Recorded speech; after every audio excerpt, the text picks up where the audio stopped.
Hola, hoy vamos a hacer moños. Para eso vamos a ocupar 3 métodos. En el primero vamos a usar un listón de la medida que necesitemos. En mi caso son 14 centímetros. Vamos a cruzar el listón tomando la punta derecha y lo insertamos en el centro del tenedor. Jalaremos para volver a cruzar por el medio de la parte superior del tenedor. Y es aquí donde vamos a amarrar.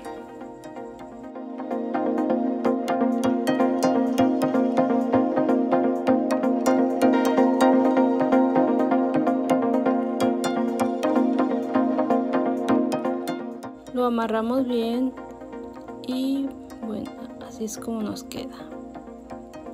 Con el primer método del tenedor es muy fácil realizar los moños, como pueden observar. Se hace muy rápido.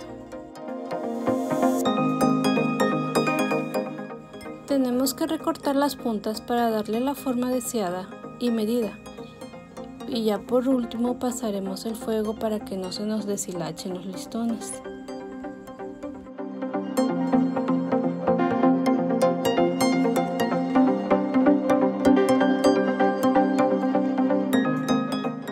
El segundo método es agarrar la tirante del listón y doblarla por partes iguales, tomando los extremos y que sean de igual tamaño. Hacemos un amarre tomando el de la derecha y cruzándolo por en medio. Estiramos para amarrar y así queda este moño. Este moño es de 25 centímetros, pero puedes usar el largo que sea necesario en tu caso. A este moño podemos colocarle cualquier tipo de accesorio en la parte de medio, ya sea pegándoselo o cosiéndoselo. El tercer método es tomar el listón de igual medida por ambos lados, cruzar y centraremos bien para que quede unido. Podemos echarle el silicón o coserlo a mano. En mi caso voy a coser a mano con 2 puntadas. A este tipo de moño también podemos colocarle cualquier tipo de accesorio, pegárselo.